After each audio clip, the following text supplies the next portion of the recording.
Salam sejahtera para pecinta Sabda Allah.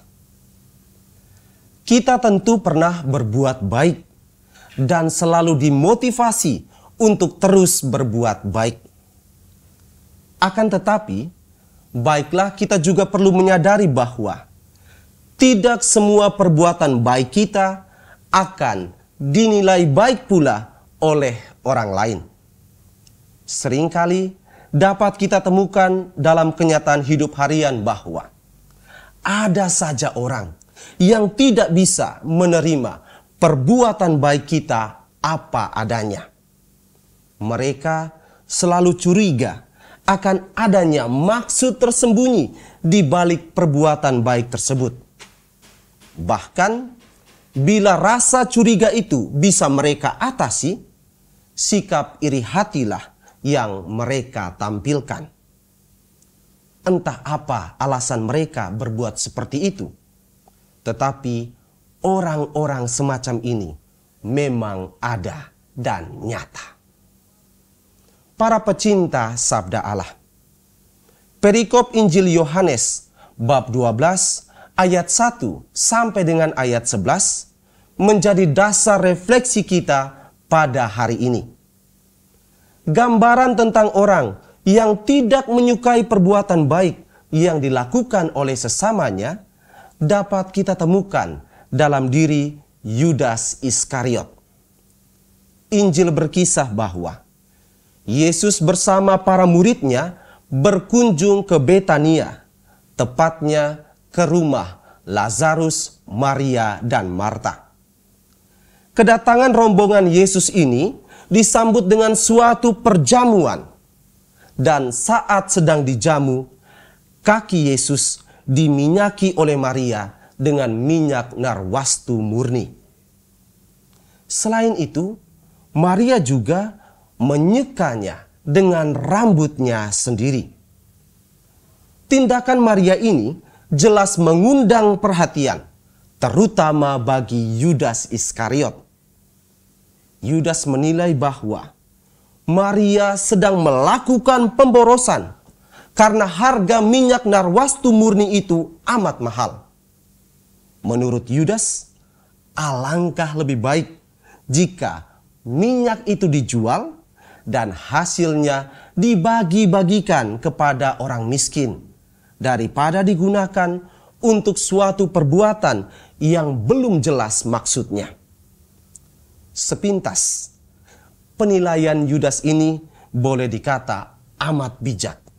Sebab Yudas ternyata memiliki kepedulian yang besar terhadap nasib orang miskin.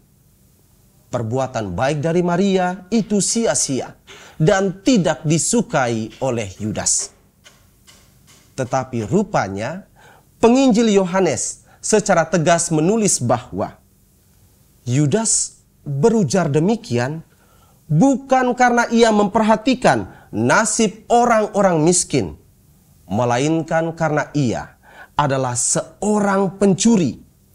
Ia sering mengambil uang yang disimpan dalam kas yang dipegangnya.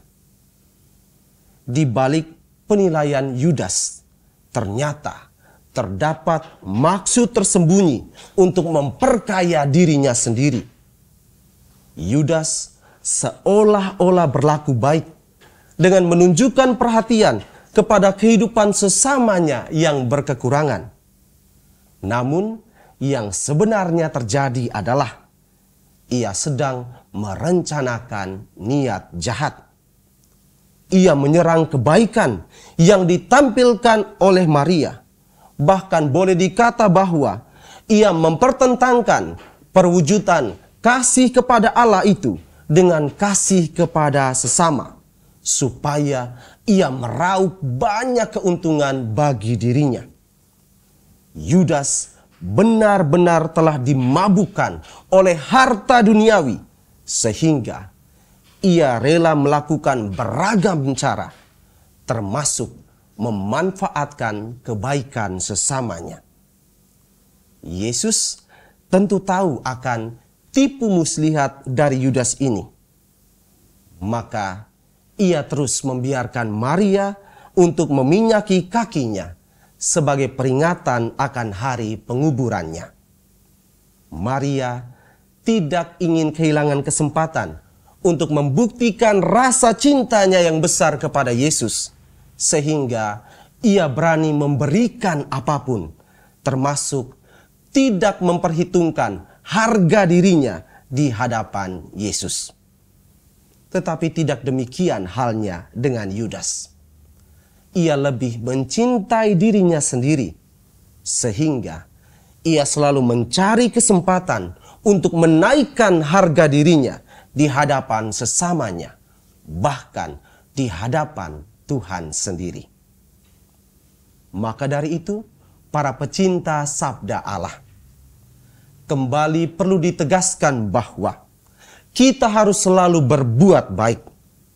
Tetapi baiklah diperhatikan agar jangan sampai perbuatan baik kita sebenarnya memuat niat yang jahat, atau ada keinginan untuk memuaskan ego sendiri di balik semua kebijakan yang dipraktikkan.